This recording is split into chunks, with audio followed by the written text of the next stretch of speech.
My name is Jeffrey Van Wingen. I'm a family physician practicing in Grand Rapids, Michigan with 20 years experience.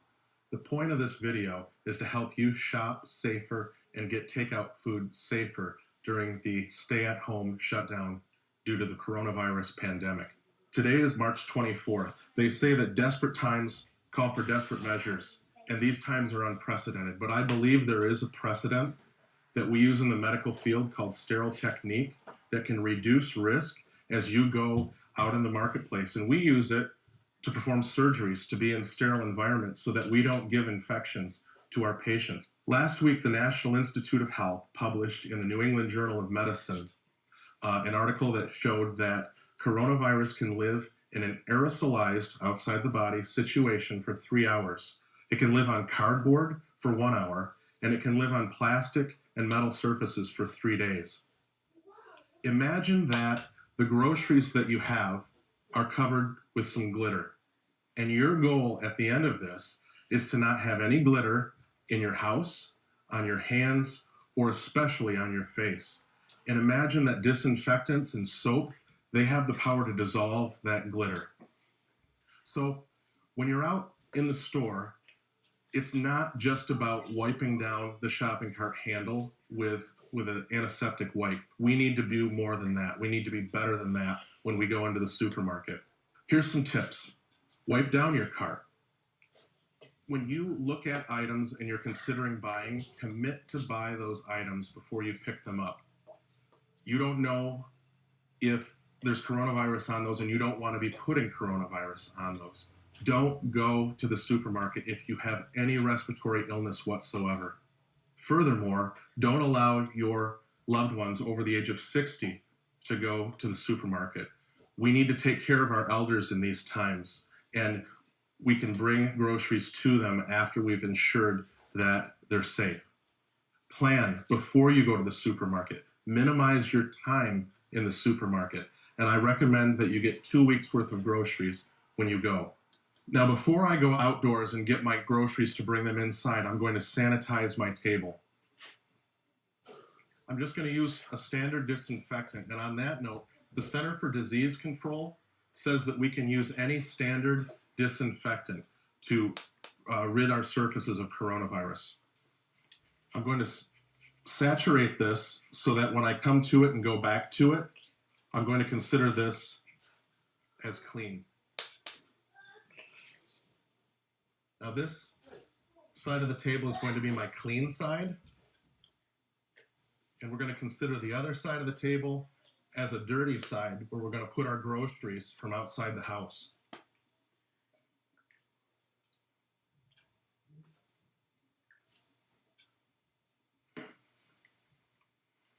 So remember, everything that goes to this side of the table is going to be considered clean and sanitized. Now I have a bag with some medicine in it. I'm going to open that bag, but because I know that human hands have touched this medication bottle in less than 72 hours, I'm going to wipe that down. I'm going to place it on the clean side.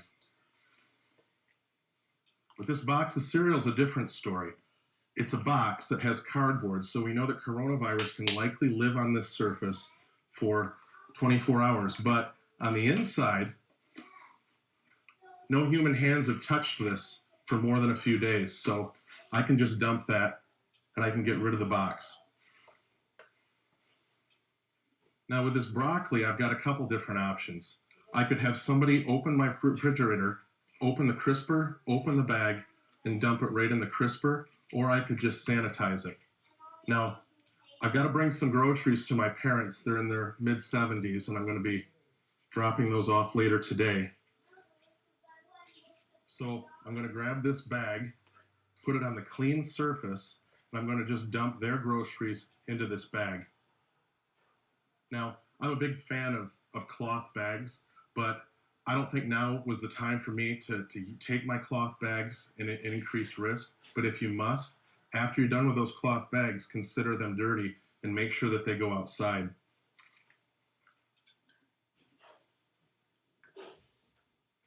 I'm going to wipe this down and make sure that your rag is good and saturated with disinfectant because you got to be putting that disinfectant on these groceries, and you got to be making sure that you're scrubbing them.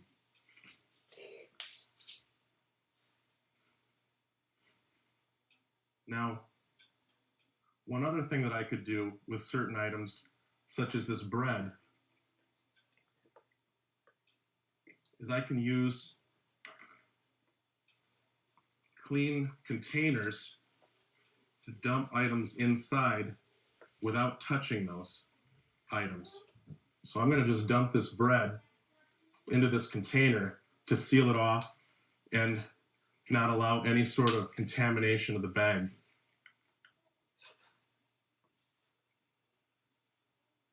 More hardy plastic things that you're not worried about disinfecting more liberally, you can actually spray the disinfectant right on those items.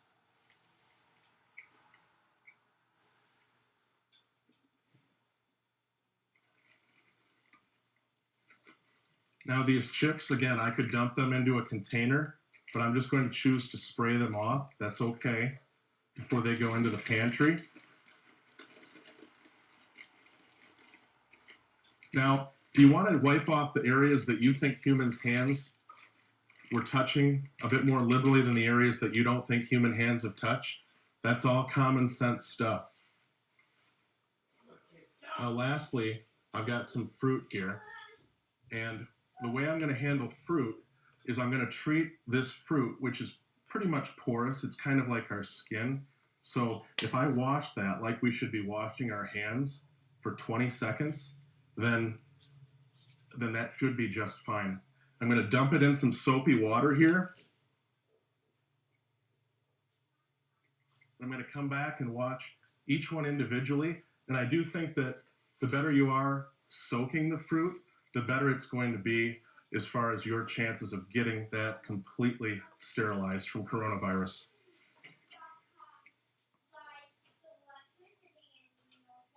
Now let's take care of this fruit.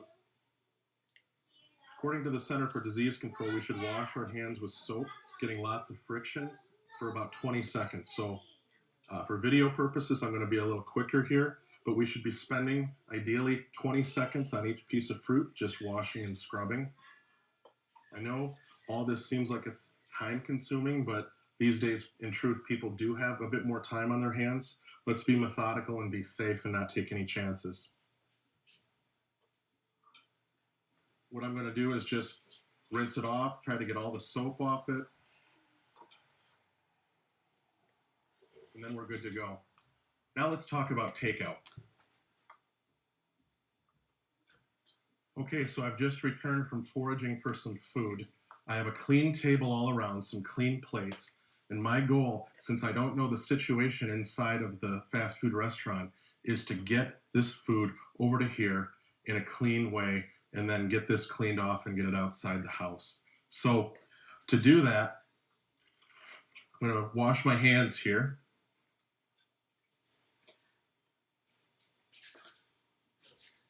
So I did that for 20 seconds with soap and water, scrubbing real good. I'm going to open up this. Now, fortunately, the good news is that you don't have to worry so much about the food. Coronavirus does not do well in food, but it's the wrappers that I'm more concerned about.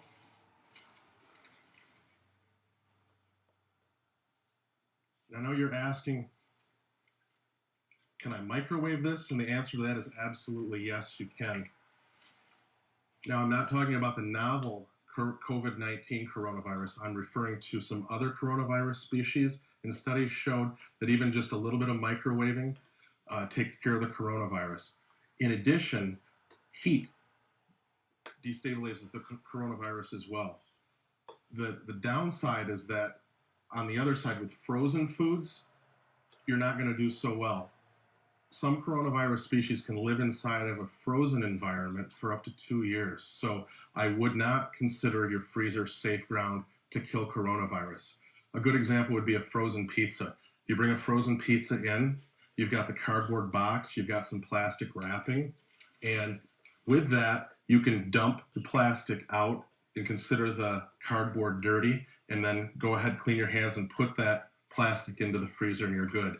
With ice cream, I would Make sure that you use some disinfectant to scrub down the outside of the container before you put it into the freezer. With sauces, you want to try to get these sauces onto the plate without exposing to the packaging. Just do the best you can. Now, what I'll do is I'll throw these in the microwave before I start to eat them. I'm going to try to get them hot so I see some steam coming off them. When you do choose food at a takeout restaurant, I think now's the time to choose more hot goods over cold goods.